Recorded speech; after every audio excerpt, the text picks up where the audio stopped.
Hello नमस्कार सुप्रभात दोस्तों, मैं सतीश पाल अपने परिवार सिलेक्शन गुरु जी यूट्यूब चैनल पर आपका हार्दिक स्वागत अभिनंदन करते हैं। हम आशा करते हैं कि आप सभी स्वस्थ और मस्त होंगे।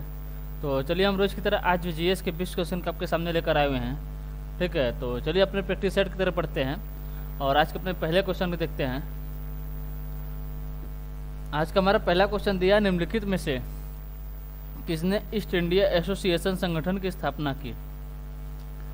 निम्नलिखित में से किसने ईस्ट इंडिया एसोसिएशन की स्थापना की। ऑप्शन ए दिया आपका गोपाल कृष्ण गोखले, ऑप्शन बी दिया आपका जॉर्ज यूल, ऑप्शन सी दिया आपका बिमेश चंद्र बनर्जी और ऑप्शन डी क्या दिया आपका दादा भाई नौरोजी। ऑप्शन डी दिया आपका दादा भाई नौरोजी। पूछा है किसकी, east India association. East India association के संगठन जो था इसकी स्थापना किसने की है। अगर पूछे पहली बात इसकी स्थापना हुई कब थी। इसकी स्थापना हुई थी आपका 1866 में। कब हुआ था? 1866 में। 1866 में इसकी स्थापना हुई थी। कहाँ पर? लंदन में। कहाँ पर? लंदन में इसकी स्थापना हुई थी। किसने की थी? तो किए थे आपके दादा भाई नौरोजी। किसने किए थे? ये दादा भाई नौरोजी ने किसकी स्थापना की? ईस्ट इंडिया एसोसिएशन संगठन की स्थापना कहाँ पर? लंदन में। कब? 1866 में किए थे। ठीक। और दादा भाई नौरोजी से और क्वेश्चन कहाँ से बनते हैं? बनते हैं कांग्रेस के अधिवेशन से। तो इन्होंने कांग्रेस के दूसरे अधिवेशन के अध्यक्षता की। कब हुआ था? 1886 में। कब हुआ था? 1886 में। कौन सा? कोलकाता अधिवेशन था। कौन सा? कोलकाता अधिवेशन था। कोलकाता अधिवेशन। ठीक है, इसकी अध्यक्षता किसने की थी? तो ये किए थे आपके दादा भाई नौरोजी ने किए थे। और ये पहले पारसी अध्यक्ष थे। क्या थे? ये पहले पारसी अध्यक्ष थे। पूछे अगर से पहले पारसी अध्यक्ष कौन थे जिसने कांग्रेस के दूसरे अधिवेशन की अध्यक्षता की थी, तो ये आपके दादा भाई नौरोजी थे। ठीक है, अगर पूछे दादा भाई नौरोजी कांग्रेस के कितनी बार अधिवेशन कर चुके हैं, अधिवेशन के अध्यक्ष रह चुके हैं, तो 3 बार आपका कांग्रेस का कांग्रेस अधिवेशन के अध्यक्ष रह चुके हैं। कब कब? 1801 था आपका, 86 हो गया, एक हो गया आपका 1893 और 1906 में। ये 3 बार आपके दादा भाई नौरोजी जो थे आपके कांग्रेस अधिवेशन के अध्यक्ष रह चुके हैं। कब कर? 1886, 1893 और 1906 में। ठीक, यहाँ हो गया पहली बार के तो दूसरे अधिवेशन में हुए थे। दूसरे अधिवेशन के अध्यक्ष थे जो कि आपके कोलकाता अधिवेशन था। अगर हम ये बात कर लेकर से कांग्रेस का मतलब ईस्ट इंडिया अगर पूछे कांग्रेस का स्थापना कब हुई था, गठन कब हुआ था, तो हुआ था 28 दिसंबर 1885 को हुआ था। 28 दिसंबर 1885 को हुआ था। अगर पूछे कितने प्रतिनिधियों के साथ हुआ, तो 72 प्रतिनिधियों के साथ हुआ था। किसने किया था? ए.ओ. ह्यूम ने किया था। पहला अधिवेशन कहाँ हुआ था या कब हुआ था, मतलब कौन अध्यक्ष थे? तो पहला अधिवेशन कहाँ पर हुआ था? मुंबई में हुआ था। कहाँ पर? बॉम्बे में। ठीक है, महाराष्ट्र के बॉम्बे में। होना कहाँ था? होना था आपका पुणे में, लेकिन वहाँ पर प्लेग फैल गया था, इसके कारण कहाँ पर हुआ? मुंबई में हुआ था। अब पहला अधिवेशन कब हुआ था? तो हुआ था 1885 में हुआ था। उसके पहले अधिवेशन के अध्यक्ष कौन थे? तो थे आपके बिमेश चंद्र बनर्जी थे। बिमेश चंद्र बनर्जी आपके पहले अधिवेशन के अध्यक्ष थे। ठीक है, चलिए अगला क्वेश्चन देख लेते हैं। अगला क्वेश्चन दिया, यूरोपवासी किस ग्रह की पूजा सुंदरता की देवी के रूप में करते हैं? सुंदरता की देवी के रूप में करते हैं। ऑप्शन दिया आपका बुध, ऑप्शन बी दिया आपका शुक्र, ऑप्शन सी दिया आपका मंगल और ऑप्शन डी दिया आपका प्लूटो। ऑप्शन डी क्या दिया है? प्लूटो। तो यूरोपवासी किस ग्रह की पूजा जो कि सुंदरता की देवी के रूप में करते हैं? तो किसकी करते हैं? शुक्र ग्रह की। किसकी? शुक्र ग्रह की पूजा जो आपकी सुंदरता की देवी के रूप में करते हैं। यानी ऑप्शन बी हमारा जो है ये सही आंसर होता है। अगर हम किसकी बात करें? शुक्र ग्रह की बात करें, शुक्र ग्रह को, तो शुक्र ग्रह के आज पृथ्वी के सबसे नज़दीकी ग्रह है और आकार एवं घनत्व मतलब इसका आकार और घनत्व जो है समान होने के कारण इसे क्या कहते हैं? पृथ्वी का जुड़वा।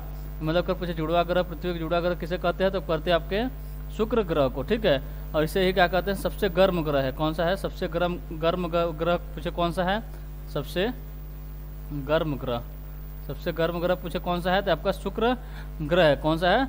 शुक्र ग्रह, क्योंकि यहाँ पर क्या है 90 से 95% कार्बन डाइऑक्साइड गैस पाई जाती है। क्या है? Carbon dioxide. ठीक, कार्बन डाइऑक्साइड गैस कितना? 90 से 95% आपके कार्बन डाइऑक्साइड गैस पाई जाती है। कितना? 90 से 95%। ठीक है, 90 से 95% कौन सी गैस है? कार्बन डाइऑक्साइड गैस होने के कारण यह सबसे गर्म ग्रह है। ठीक है, ऐसे ही क्या कहते हैं सबसे चमकीला ग्रह पूछे कौन सा है, तो वो भी आपका सबसे चमकीला ग्रह भी कौन सा है? सबसे चमकीला ग्रह, सबसे चमकीला ग्रह कौन सा है? वो भी आपका शुक्र ग्रह ही होता है, ठीक है। और इसे क्या कहते हैं? भोर का तारा या साज का तारा। पूछे भोर का तारा, भोर का तारा या साज का तारा। भोर का तारा या साज का तारा किसे कहते हैं? किस ग्रह को कहते हैं? तो कहते हैं आपके शुक्र ग्रह को साज का तारा, ठीक है। भोर का तारा या साज का तारा किसे कहते हैं? ये कहते हैं आपके शुक्र ग्रह को। और शुक्र ग्रह की बात करें, शुक्र ग्रह के एक भी उपग्रह नहीं है, शुक्र ग्रह के एक भी उपग्रह आपके नहीं है, ठीक। चलिए अगला क्वेश्चन देख लेते हैं। अगला क्वेश्चन दिया, निम्नलिखित में से किस राज्य को धान की दलिया के नाम से जाना जाता है? किस राज्य को धान की डलिया है, दलिया नहीं डलिया, ठीक है, धान की डलिया के नाम से किस राज्य को जाना जाता है? ऑप्शन दिया आपका छत्तीसगढ़, ऑप्शन बी दिया आपका कर्नाटक, ऑप्शन सी दिया है आपका आंध्र प्रदेश और ऑप्शन डी दिया आपका मध्य प्रदेश, ठीक है। अगर हम धान की डलिया की बात करें तो किस राज्य को कहा जाता है? तो कहा जाता है आपके छत्तीसगढ़ को। किसको? छत्तीसगढ़ को धान की डलिया के नाम से जाना जाता है। किसको? धान की डलिया के नाम से छत्तीसगढ़ को जाना जाता है, ठीक है। अगर हम कर्नाटक की बात करें तो कर्नाटक क्या कहते हैं? मलय का देश। मलय का देश पूछे कौन सा है? मलय का देश, मलय का देश पूछे किस राज्य को कहते हैं? तो आपके कर्नाटक कहते हैं। और आंध्र प्रदेश की बात करें, इसे एशिया के अंडे की टोकरी कहा जाता है। क्या कहा जाता है? एशिया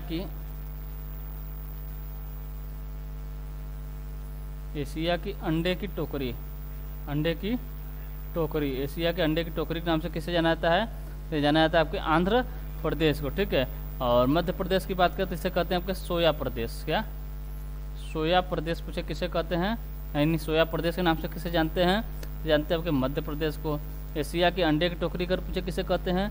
तो कहते हैं आपके सोया प्रदेश मध्य प्रदेश है, और एशिया के अंडे की टोकरी आपका आंध्र प्रदेश है, मलय का देश कर्नाटक को, और धान की डलिया आपके छत्तीसगढ़ को कहा जाता है, ठीक। चलिए अगला क्वेश्चन देख लेते हैं। अगला क्वेश्चन दिया हमारा कि विश्व शिक्षक दिवस कब मनाया जाता है? विश्व शिक्षक दिवस कब मनाया जाता है? ऑप्शन दिया आपका 5 सितंबर, ऑप्शन बी दिया आपका 5 अक्टूबर, और ऑप्शन डी दिया आपका ऑप्शन सी दिया आपका 8 अक्टूबर, और ऑप्शन डी दिया आपका 26 नवंबर। तो अगर हम 5 सितंबर की बात करें तो यहाँ होता है आपका राष्ट्रीय शिक्षक दिवस। राष्ट्रीय शिक्षक दिवस, जो कि आपके भारत के पहले उपराष्ट्रपति और दूसरे राष्ट्रपति कौन थे? सर्वपल्ली डॉक्टर राधा कृष्णन थे। इन्हीं के जन्म दिवस के रूप में क्या मनाया जाता है? 5 सितंबर को विश्व राष्ट्रीय शिक्षक दिवस, राष्ट्रीय शिक्षक दिवस मनाया जाता है। कब? 5 सितंबर को, ठीक है, 5 सितंबर को। और अगर पूछे विश्व शिक्षक दिवस तो मनाया जाता है आपके 5 अक्टूबर को। कब? 5 अक्टूबर को, ठीक। और 8 अक्टूबर की बात करें तो यहाँ है आपका वायु सेना दिवस, वायु सेना दिवस, ठीक है। एक भी सेना, वायु सेना दिवस, वायु सेना दिवस, ठीक है। अगर पूछे वायु सेना दिवस 8 अक्टूबर। नौ सेना दिवस ये आपका 4 दिसंबर को, नौ सेना दिवस, नौ सेना दिवस, ठीक है। यहीं पे बात कर ले किसकी? थल सेना दिवस की, तो है आपका 15 जनवरी, 15 जनवरी थल सेना दिवस, थल सेना दिवस, ठीक है। और अगर हम 26 नवंबर की बात करें, 26 नवंबर को राष्ट्रीय विधि दिवस, राष्ट्रीय विधि दिवस, राष्ट्रीय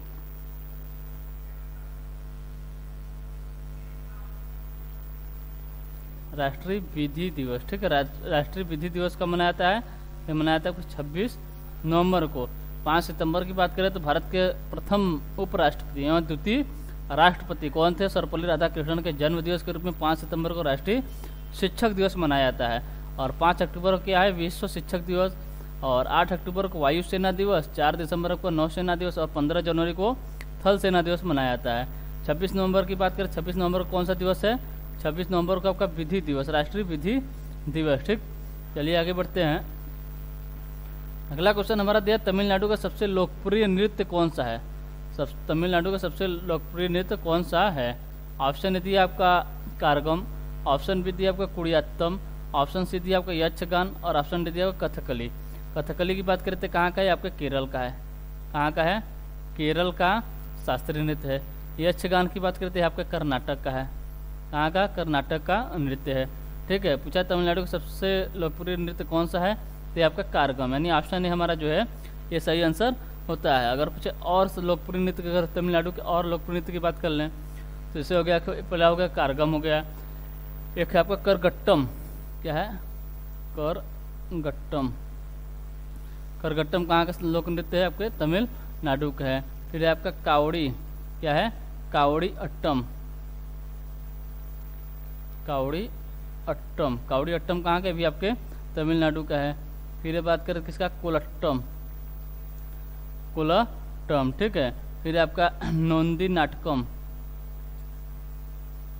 नोंदी नाटकम। नोंदी नाटकम, ठीक है। कारगट्टम, कावड़ी अट्टम, कोलट्टम और नोंदी नाटकम, ये सब कहाँ के? आपके तमिलनाडु के लोक नृत्य हैं। तमिलनाडु के लोक नृत्य हैं, ठीक है। चलिए अगला क्वेश्चन देखते हैं। अगला क्वेश्चन दिया, हड़प्पा सभ्यता के किस नगर को सिंह का बाग कहा जाता है? हड़प्पा सभ्यता के किस नगर को सिंह का बाग कहा जाता है? ऑप्शन दिया आपका मोहनजोदड़ो, ऑप्शन बी दिया आपका कालीबंगा और ऑप्शन सी दिया आपका लोथल, ऑप्शन डी दिया आपका राखीगढ़ी। ऑप्शन डी क्या दिया है? राखीगढ़ी। तो अगर हम सिंह का बाग पूछे किसके कहते हैं तो कहते हैं मोहनजोदड़ो को। मोहनजोदड़ो, यानी ऑप्शन ए हमारा जो है ये सही आंसर होता है। अगर हम मोहनजोदड़ो की बात करें तो इसे सिंह का बाग कहते हैं। और क्या कहते हैं? तो इसे मृतकों का टीला भी कहते हैं। क्या कहते हैं? मृतकों का टीला भी कहते हैं। अगर पूछे इसकी खोज कब हुई थी तो हुई थी 1922 में। किसके द्वारा? राखलदास बनर्जी के द्वारा। किसके द्वारा?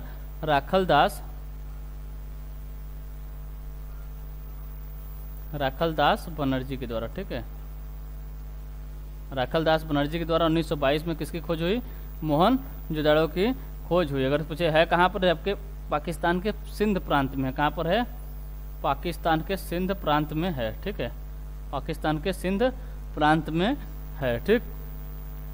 तो हमारा आंसर क्या हो गया? आंसर हो गया आपका मोहनजोदड़ो। क्या है? सिंह का बाग किसे कहा जाता है? मोहनजोदड़ो को कहा जाता है, ठीक है। चलिए अगला क्वेश्चन देखते हैं। अगला क्वेश्चन दिया आपका, विश्व के सबसे अधिक प्राकृतिक गैस भंडार किस देश में है? विश्व के सबसे अधिक प्राकृतिक गैस भंडार किस देश में है? ऑप्शन ए दिया आपका रूस, ऑप्शन बी दिया आपका यूएई, ऑप्शन सी दिया आपका ईरान और ऑप्शन डी दिया इराक। तो अगर पूछे सबसे अधिक प्राकृतिक गैस भंडार, सबसे अधिक प्राकृतिक गैस भंडार अगर पूछे किस देश में है तो आपके रूस में है। कहाँ पर है? रूस में स्थित है। मतलब रूस में सबसे अधिक प्राकृतिक गैस के भंडार हैं, यानी ऑप्शन ए हमारा जो है सही आंसर होता है, ठीक। चलिए आगे देखते हैं। अगला क्वेश्चन दिया, भारतीय संविधान के अनुच्छेद 344, भारतीय संविधान के अनुच्छेद 344 के अंतर्गत प्रथम राजकीय भाषा आयोग का गठन कब और किसकी अध्यक्षता में हुआ था? किस अनुच्छेद के अंतर्गत? अनुच्छेद 344 के अंतर्गत प्रथम राजकीय भाषा आयोग का गठन कब और किसकी अध्यक्षता में हुआ था? ऑप्शन ए दिया आपका 1950 में के एम मुंशी की अध्यक्षता में, ऑप्शन बी दिया 1955 में बीजी खेर की अध्यक्षता में, ऑप्शन सी दिया आपका 1960 में एमसी छागला के अध्यक्षता में और ऑप्शन डी दिया है 1965 में हुमायूं कबीर की अध्यक्षता में। तो भारतीय संविधान के अनुच्छेद 344 के अंतर्गत प्रथम राजकीय भाषा आयोग का गठन पूछे कब और किसकी अध्यक्षता में हुआ था?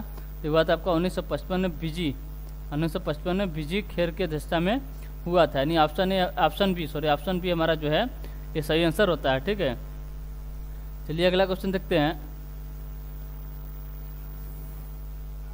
अगला क्वेश्चन दिया है, बांग्लादेश का राष्ट्रीय पशु क्या है? बांग्लादेश का राष्ट्रीय पशु क्या है? ऑप्शन दिया आपका royal Bengal tiger, option B दिया आपका पाइथन, ऑप्शन सी दिया आपका बकरी और ऑप्शन डी दिया आपका भैंस। ऑप्शन डी किया दिया है भैंस, ठीक है। तो बांग्लादेश का अगर पूछे राष्ट्रीय पशु क्या है तो ये आपको रॉयल बंगाल टाइगर, ठीक है। अगर पूछे बांग्लादेश स्वतंत्र कब हुआ था तो हुआ था 26 मार्च 1971। बांग्लादेश के अगर पूछे जनक के रूप में किसे जाना जाता है?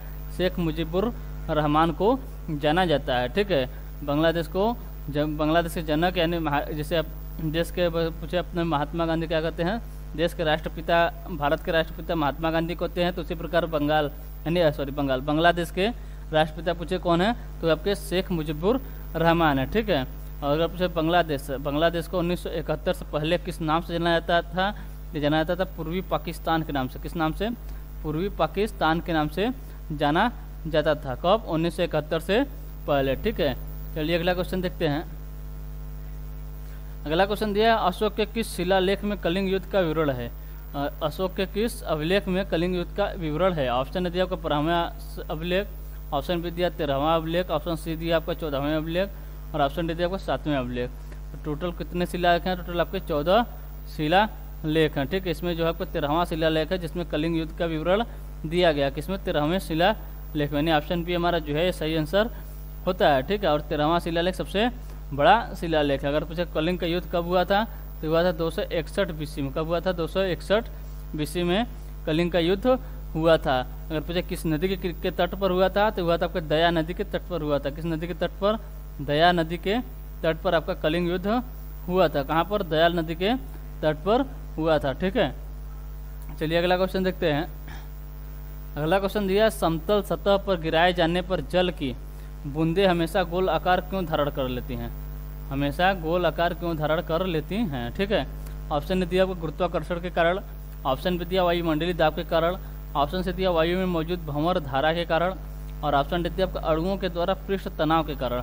ठीक है, तो समतल सतह पर गिराए जाने पर जल की बूंदें हमेशा गोल धारण क्यों करती हैं? हमेशा गोल आकार क्यों धारण करती हैं? वो करती हैं क्योंकि मतलब अणुओं के द्वारा पृष्ठ तनाव के कारण ये हमेशा जो है गोल आकार धारण करती हैं। ठीक है, यानी ऑप्शन डी हमारा जो है सही आंसर होता है। ठीक, चलिए अगला क्वेश्चन देखते हैं। अगला क्वेश्चन दिया आपका वेलिंगटन किसकी राजधानी है? वेलिंगटन किसकी राजधानी है? ऑप्शन ए दिया आपका न्यूजीलैंड, ऑप्शन बी दिया आपका ऑस्ट्रेलिया, ऑप्शन सी दिया आपका बुल्गारिया और ऑप्शन डी दिया आपका फिजी। तो अगर हम ऑप्शन डी की बात करें, फिजी की राजधानी क्या है? फिजी की राजधानी आपका क्या है? सुआ है। क्या है? फिजी की राजधानी सुआ है। ठीक है, बुल्गारिया की राजधानी क्या है? तो इसकी राजधानी आपका रीगा, बुल्गारिया की राजधानी रीगा है। अगर पूछा ऑस्ट्रेलिया की राजधानी क्या है, तो ऑस्ट्रेलिया की राजधानी आपका कैनबरा। क्या है? कैनबरा किसकी राजधानी है? आपके ऑस्ट्रेलिया की राजधानी है। अगर पूछा वेलिंगटन किसकी राजधानी है, तो आपके न्यूजीलैंड की राजधानी वेलिंगटन है। कौन सी है? वेलिंगटन किसकी राजधानी है? न्यूजीलैंड की राजधानी है। इसी प्रकार पूछ ले, जैसे आयरलैंड की राजधानी क्या है? आयरलैंड की राजधानी क्या है? अब पूछेगा अजरबैजान, अजरबैजान की राजधानी क्या है? रोमानिया हो गया। क्या हुआ? रोमानिया की राजधानी क्या है? ठीक है, पूछे स्विट्जरलैंड।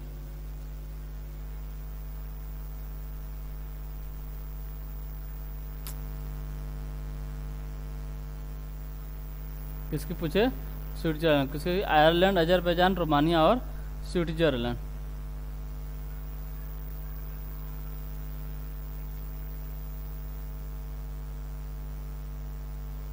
ठीक है, अगर हम आयरलैंड की पूछे आयरलैंड की राजधानी क्या है, तो इसकी राजधानी आपका डबलिन है। क्या है? डबलिन इसकी राजधानी, डबलिन इसकी राजधानी है।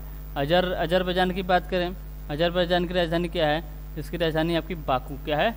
बाकू। ठीक है, रोमानिया पूछे, रोमानिया की राजधानी क्या है? तो यह आपका बुखारेस्ट। बुखारेस्ट किसकी राजधानी है? ये आपके रोमानिया की है। और स्विट्जरलैंड की राजधानी क्या है? तो आपकी बर्न है। क्या है? बर्न आपकी स्विट्जरलैंड की राजधानी है। ठीक, चलिए अगला क्वेश्चन देखते हैं। अगला क्वेश्चन दिया उत्तर प्रदेश के किस शहर को, उत्तर प्रदेश के किस शहर को राष्ट्रीय राजमार्गों का चौराहा कहा जाता है? उत्तर प्रदेश के किस शहर को राष्ट्रीय राजमार्गों का चौराहा कहा जाता है? ऑप्शन ए दिया आपका वाराणसी, ऑप्शन बी दिया आपका प्रयागराज और ऑप्शन सी दिया आपका अलीगढ़, ऑप्शन डी दिया आपका कानपुर। ऑप्शन डी क्या दिया है? कानपुर। उत्तर प्रदेश किस शहर को राष्ट्रीय राजमार्गों का चौराहा कहा जाता है? तो कहा जाता है किसको? कानपुर को। किसको? कानपुर को। यानी ऑप्शन डी हमारा जो है ये सही आंसर होता है। ठीक, चलिए अगला क्वेश्चन देखते हैं। अगला क्वेश्चन दिया भारत में फोर्ट विलियम डैश नदी के किनारे स्थित है। मतलब फोर्ट विलियम जो है वो किस नदी के किनारे स्थित है? ऑप्शन ए दिया आपका यमुना नदी, ऑप्शन बी दिया आपका हुगली नदी, ऑप्शन सी दिया आपका गोदावरी नदी और ऑप्शन डी दिया आपका चिनाब नदी। तो भारत में फोर्ट विलियम किस नदी के किनारे स्थित है? आपके हुगली नदी। किसके? हुगली नदी के पूर्वी तट पर स्थित है। किस कहाँ पर है? हुगली नदी के पूर्वी तट पर स्थित है। अगर पूछे इसे किसने बनवाया था, ये कब बनकर तैयार हुआ था, यानी कब बना था, तो 10 मई 1800 को यह बना था। ठीक है, अगर पूछे किसने बनवाया था, तो इसे इंग्लैंड के राजा विलियम थर्ड के नाम पर बनवाया गया था। किसके नाम पर? इंग्लैंड के राजा कौन थे? विलियम थर्ड, विलियम तृतीय बोलिए, विलियम तृतीय के नाम पर बनवाया गया था। क्या? फोर्ट विलियम, यानी विलियम तृतीय के नाम पर बनवाया गया था, किस नदी पर है? तो आपके हुगली नदी के पूर्वी तट पर स्थित है। ठीक, चलिए देखते हैं अगला क्वेश्चन। अगला क्वेश्चन दिया है, अर्थव्यवस्था में बाजार की गतिविधियों में डैश शामिल है। अर्थव्यवस्था में बाजार की गतिविधियों में डैश शामिल है। ऑप्शन दिया स्वयं की खपत के लिए उत्पादन। ऑप्शन बी दिया चैरिटी के लिए की गई गतिविधियों। ऑप्शन सी दिया आपको वेतन या लाभ के लिए की गई गतिविधियाँ, और ऑप्शन डी दिया इनमें से कोई नहीं। तो जो आपका अर्थव्यवस्था में बाजार की गतिविधियों में क्या शामिल है? इसमें शामिल है आपका वेतन या लाभ के लिए की गई गतिविधियाँ शामिल है। किसमें शामिल है? ये शामिल है अर्थव्यवस्था में बाजार की गतिविधियों में आपका कौन सी गतिविधियाँ शामिल है? वेतन या लाभ के लिए की गई गतिविधियाँ भी आपकी शामिल हैं। ठीक, ऑप्शन सी हमारा जो है सही आंसर होता है। ठीक, अगला क्वेश्चन दिया है कि फ्लोरिकल्चर का संबंध किससे है? फ्लोरिकल्चर का संबंध किससे है? ऑप्शन ए दिया आपका फूलों की खेती। ऑप्शन बी दिया आपका अंगूर की खेती। ऑप्शन सी दिया आपका मधुमक्खी पालन, और ऑप्शन डी दिया आपका रेशम कीट पालन। ऑप्शन डी किया जाए रेशम कीट पालन। ठीक है, तो फ्लोरिकल्चर का संबंध अगर पूछे किससे है, फ्लोरिकल्चर का संबंध पूछे किससे है, तो ये आपके फूलों की खेती से। किससे है? फूलों की खेती से। फूलों की खेती का संबंध किससे है? तो आपके फ्लोरिकल्चर से है। और पूछे अंगूर की खेती का संबंध किससे है? अंगूर की खेती का संबंध पूछे तो हो जाएगा क्या? विटीकल्चर। क्या हो जाएगा? विटीकल्चर। विटीकल्चर का संबंध अंगूर की खेती से है। और मधुमक्खी पालन है आपका एपीकल्चर से। किससे है? एपीकल्चर। एपीकल्चर मधुमक्खी पालन। और रेशम कीट पालन पूछे तो यहाँ पर हो जाएगा सेरीकल्चर। क्या हो जाएगा? सेरीकल्चर। ठीक है, और इसी प्रकार हम बात करें आपका पीसी कल्चर का संबंध किससे है?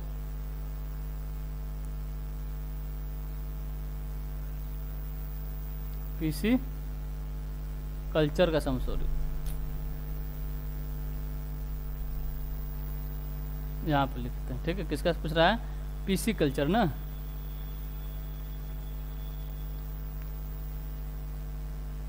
पीसी कल्चर का संबंध अगर पूछे किससे है तो ये आपका मछली पालन से। किससे है? मछली पालन से। मछली का संबंध किससे है? आपके पीसी कल्चर से। ठीक है, इसी प्रकार पूछे वर्मी कल्चर।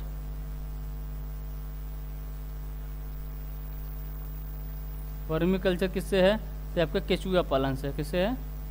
केचुआ पालन। केचुआ पालन का संबंध किससे है? आपके वर्मी कल्चर से है। और पूछे हॉर्टिकल्चर का संबंध।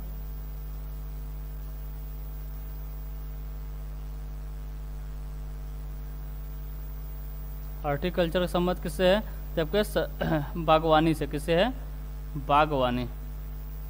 बागवानी से संबंध किससे है? तो आपका हॉर्टिकल्चर का। ठीक, फिर से देख लेते हैं। अगर पूछे फ्लोरिकल्चर तो जाएगा फूलों की खेती। विटीकल्चर अंगूर की खेती। मधुमक्खी पालन या एपीकल्चर मधुमक्खी पालन। और सेरीकल्चर रेशम कीट पालन। ठीक है, पिसीकल्चर मछली पालन। और वर्मिकल्चर की बात करें तो केचुआ पालन है। और बागवानी की बात करें, हॉर्टिकल्चर की बात करें तो बागवानी से संबंधित है। ठीक, चलिए अगला क्वेश्चन देखते हैं। अगला क्वेश्चन दिया, उत्तर प्रदेश निम्न में से किस फसलों का देश में सबसे बड़ा उत्पादक है? किस फसलों का मतलब सबसे ज़्यादा किस चीज़ का उत्पादक है? ऑप्शन दिया गन्ना। ऑप्शन बी दिया धान। ऑप्शन सी दिया आलू। और ऑप्शन डी दिया मक्का। तो अगर हम मक्का की बात करें, सबसे अधिक उत्पादन कहाँ पर होता है और सबसे अधिक क्षेत्रफल में कहाँ पर हो जाता है? तो राजस्थान हो जाएगा। और उत्पादन में बात करें तो हो जाएगा आपका कर्नाटक। कौन सा हो जाएगा? कर्नाटक। मक्का सब उत्पादन में सबसे अधिक कर्नाटक। ठीक है, और धान की बात करते हैं आपका वेस्ट बंगाल। सबसे अधिक धान वेस्ट बंगाल। लेकिन उत्तर प्रदेश की हम बात करते हैं, यहाँ पर सबसे अधिक मात्रा में गन्ना भी होता है भारत में, और आलू भी होता है। ठीक है, गन्ना और आलू। इसमें कुछ ऑप्शन गलत हुआ नहीं, दोनों हमारे ऑप्शन जो हैं सही होंगे। ठीक है, गन्ना और आलू, मतलब गन्ना भी पहले गन्ना उत्पादन में पहले स्थान में भारत है, और आलू में भी आपका भारत में उत्तर प्रदेश। ठीक है, भारत में उत्तर प्रदेश गन्ना उत्पादन में पहले स्थान पर, और आलू में भी पहले ही स्थान पर है। ठीक है, चलिए अगला क्वेश्चन देखते हैं। अगला क्वेश्चन दिया, उत्तर प्रदेश में कृषि समृद्धि आयोग की स्थापना किस वर्ष हुई थी? उत्तर प्रदेश में कृषि समृद्धि आयोग की स्थापना किस वर्ष हुई थी? ऑप्शन ए दिया आपका 2016।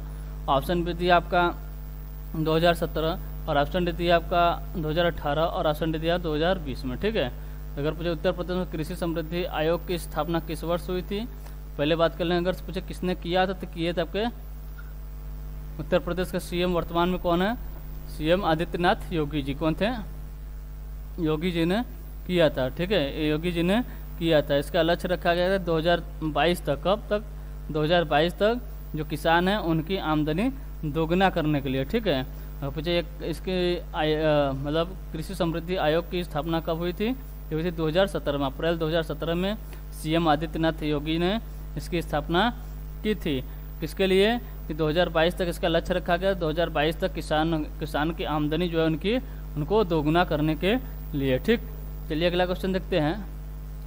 अगला क्वेश्चन दिया आपका, राजतरंगिणी के लेखक कौन है, राजतरंगिणी के लेखक कौन है। ऑप्शन दिया आपका कल्हड़, ऑप्शन बी दिया आपका विशाखदत्त, ऑप्शन सी दिया आपका जयानक और ऑप्शन डी दिया विज्ञानेश्वर। ऑप्शन डी क्या दिया है, विज्ञानेश्वर। तो राजतरंगिणी के लेखक कौन है, आपके कल्हड़ है। कौन है, कल्हड़ हैं। अगर हम विशाखदत्त की बात करें, विशाखदत्त की पुस्तक क्या नाम है, तो आपके देवी चंद्रगुप्तम। क्या है,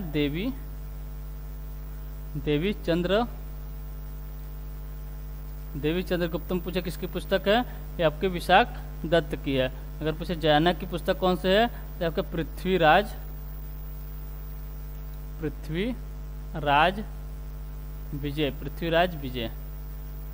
विजय पुस्तक किसकी है, अब जयानक की है। और विज्ञानेश्वर की बात करें, विज्ञानेश्वर की पुस्तक क्या नाम है, मिताक्षरा। क्या है, मिताक्षरा किसकी पुस्तक है, आपके विज्ञानेश्वर की है, ठीक है। चलिए आगे देखते हैं। तो आज के लिए हमारा जो 19 ही क्वेश्चन रखा हुआ था, ठीक है। तो चलिए ठीक है, आज के लिए बस इतना ही रखते हैं। अगर सेशन आपको अच्छा लग रहा हो तो लाइक और सब्सक्राइब जरूर करें और शेयर करना ना भूलें, ठीक है। तो मिलते हैं आपसे अगले सेशन में, तब तक के लिए टेक केयर, बाय बाय, जय हिंद, जय भारत।